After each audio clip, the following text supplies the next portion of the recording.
La Bible en un an, la 241e journée. Le livre d'Ézéchiel, chapitre 14, verset 12, au chapitre 16, verset 43. Le livre des psaumes, chapitre 43, versets 1 à 5. Le livre des proverbes, chapitre 21, versets 30 et 31. La première épître aux Corinthiens, chapitre 15, versets 1 à 34. Ézéchiel, chapitre 14. La parole de l'Éternel me fut adressée en ces mots. Fils de l'homme, lorsqu'un pays prêcherait contre moi en se livrant à l'infidélité, et que j'étendrais ma main sur lui, si je brisais pour lui le bâton du pain, si je lui envoyais la famine, si j'en exterminais les hommes et les bêtes, et qu'il y eut au milieu de lui ces trois hommes, Noé, Daniel et Job, ils sauveraient leur âme par leur justice, dit le Seigneur l'Éternel. Si je faisais parcourir le pays par des bêtes féroces qui le dépeupleraient, s'il devenait un désert où personne ne passerait à cause de ces bêtes, et qu'il y eût au milieu de lui ces trois hommes, je suis vivant, dit le Seigneur l'Éternel, et ils ne sauveraient ni fils ni fille, eux seuls seraient sauvés, et le pays deviendrait un désert. Ou si j'amenais l'épée contre ce pays, si je disais que l'épée parcourt le pays, si j'en exterminais les hommes et les bêtes, et qu'il y eût au milieu de lui ces trois hommes, je suis vivant, dit l'Éternel, ils ne sauveraient ni fils ni fille, mais eux seuls seraient sauvés. Ou si j'envoyais la peste dans ce pays, si je répandais contre lui ma fureur, par la mortalité pour en exterminer les hommes et les bêtes, et qu'il y eût au milieu de lui Noé, Daniel et Job, je suis vivant, dit le Seigneur l'Éternel. Ils ne sauveraient ni fils ni fille, mais ils sauveraient leur âme par leur justice. Oui, ainsi parle le Seigneur l'Éternel.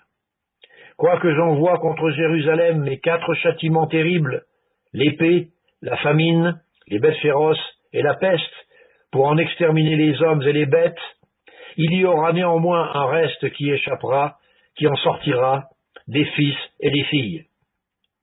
Voici, ils arriveront auprès de vous.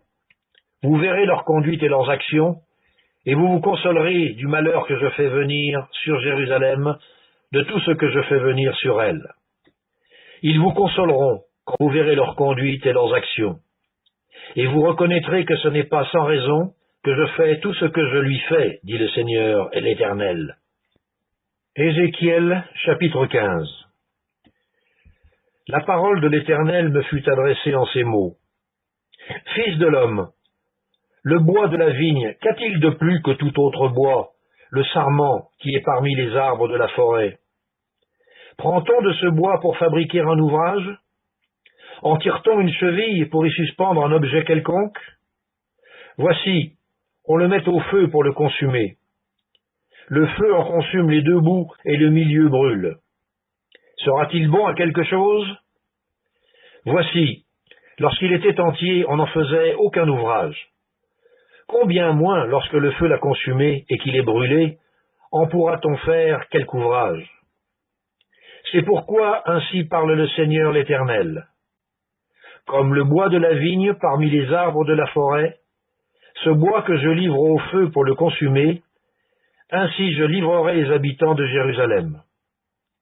Je tournerai ma face contre eux. Ils seront sortis du feu, et le feu les consumera. Et vous saurez que je suis l'Éternel, quand je tournerai ma face contre eux. Je ferai du pays un désert, parce qu'ils ont été infidèles, dit le Seigneur l'Éternel. Ézéchiel, chapitre 16. La parole de l'Éternel me fut adressée en ces mots. Fils de l'homme, fais connaître à Jérusalem ses abominations. Tu diras, ainsi parle le Seigneur l'Éternel à Jérusalem. Par ton origine et ta naissance, tu es du pays de Canaan. Ton père était un Amoréen, et ta mère une Étienne. À ta naissance, au jour où tu naquis, ton nombril n'a pas été coupé, tu n'as pas été lavé dans l'eau pour être purifié, tu n'as pas été frotté avec du sel, tu n'as pas été enveloppé dans des langes. Nul n'a porté sur toi un regard de pitié pour te faire une seule de ces choses, par comparaison, pour toi. Mais tu as été jeté dans les champs le jour de ta naissance, parce qu'on avait horreur de toi. Je passais près de toi, je t'aperçus baigné dans ton sang, et je te dis, vis dans ton sang. Je te dis, vis dans ton sang. Je t'ai multiplié par 10 milliers comme les herbes des champs. Et tu pris de l'accroissement, tu grandis, tu devins d'une beauté parfaite. Tes seins se formèrent, ta chevelure se développa. Mais tu étais nu, entièrement nu. Je passais près de toi, je te regardais, et voici, ton temps était là, le temps des amours. J'étendis sur toi le pan de ma robe, je couvris ta nudité, et te jurai fidélité. Je fis alliance avec toi, dit le Seigneur l'Éternel, et tu fus à moi. Je te lavai dans l'eau, je fis disparaître le sang qui était sur toi, et je t'oignis avec de l'huile.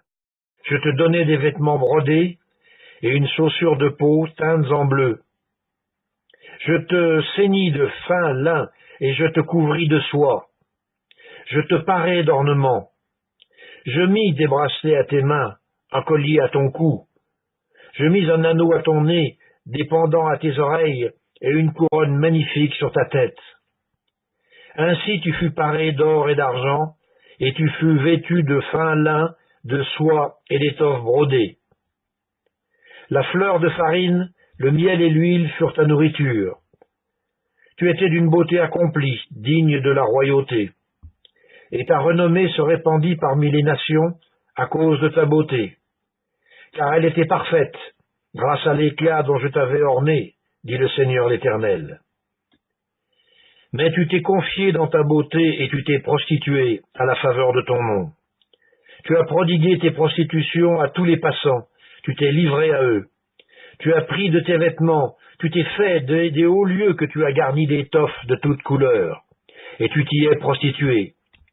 Rien de semblable n'était arrivé et n'arrivera jamais.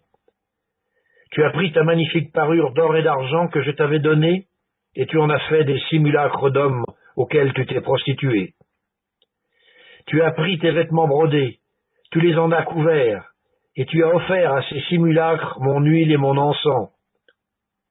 Le pain que je t'avais donné, la fleur de farine, l'huile et le miel dont je te nourrissais, tu leur as offert ces choses comme des parfums d'une odeur agréable. Voilà ce qui est arrivé, dit le Seigneur l'Éternel. Tu as pris tes fils et tes filles que tu m'avais enfantés, et tu les leur as sacrifiés pour qu'ils leur servissent d'aliment. N'était-ce pas assez de tes prostitutions? Tu as égorgé mes fils, et tu les as donnés, en les faisant passer par le feu en leur honneur. Au milieu de toutes tes abominations et de tes prostitutions, tu ne t'es pas souvenu du temps de ta jeunesse, lorsque tu étais nu, entièrement nu, et baigné dans ton sang. Après toutes tes méchantes actions, malheur, malheur à toi, dit le Seigneur l'Éternel. Tu t'es bâti des maisons de prostitution, et tu t'es fait des hauts lieux dans toutes les places. À l'entrée de chaque chemin, tu as construit tes hauts lieux, tu as déshonoré ta beauté, tu t'es livré à tous les passants, tu as multiplié tes prostitutions.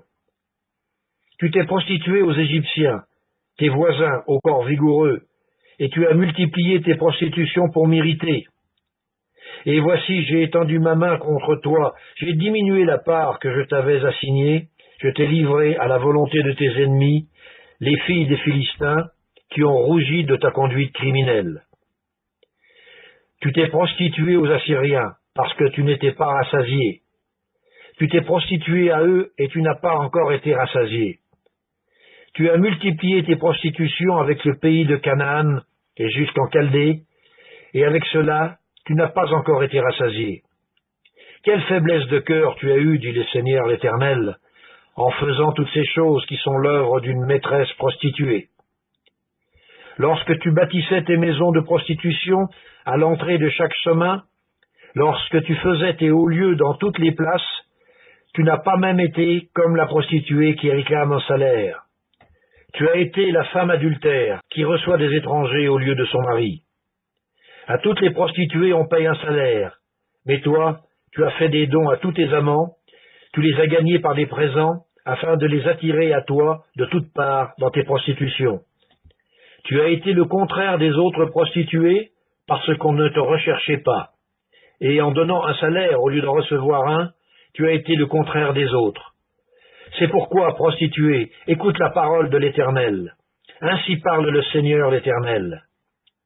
Parce que tes trésors ont été dissipés et que ta nudité a été découverte dans tes prostitutions avec tes amants et avec toutes tes abominables idoles, et à cause du sang de tes enfants que tu leur as donné, voici, je rassemblerai tous tes amants avec lesquels tu te plaisais, avec ceux que tu as aimés et tous ceux que tu as haïs, je les rassemblerai de toutes parts contre toi, je leur découvrirai ta nudité, et ils verront toute ta nudité.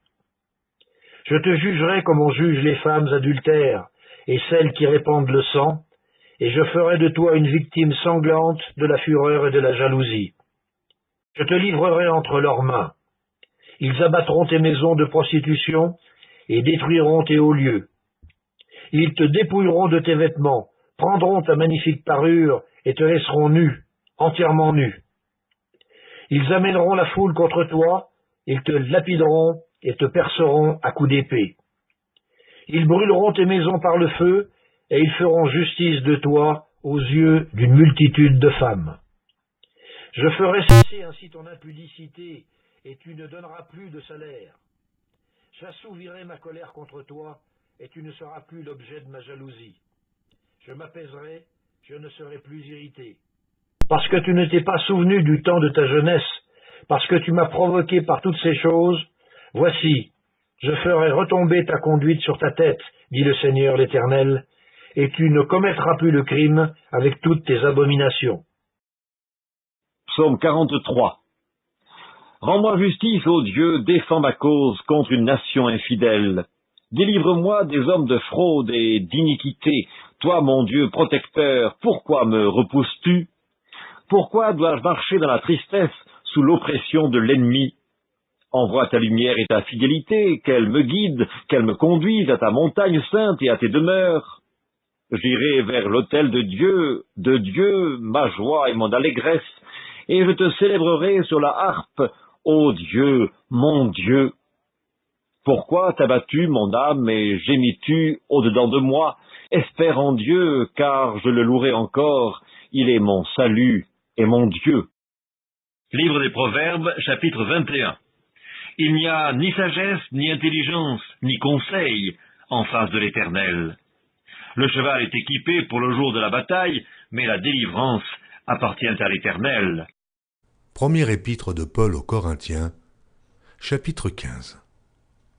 Je vous rappelle, frères, l'évangile que je vous ai annoncé, que vous avez reçu, dans lequel vous avez persévéré, et par lequel vous êtes sauvés. Si vous le retenez tel que je vous l'ai annoncé, autrement, vous auriez cru en vain.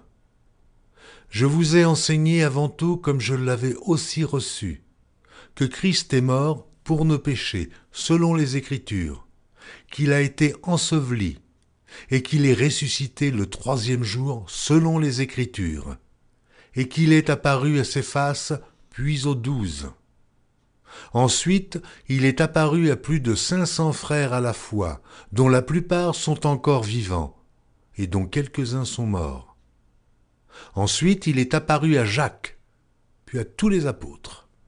Après eux tous, il m'est aussi apparu à moi, comme à l'avorton, car je suis le moindre des apôtres.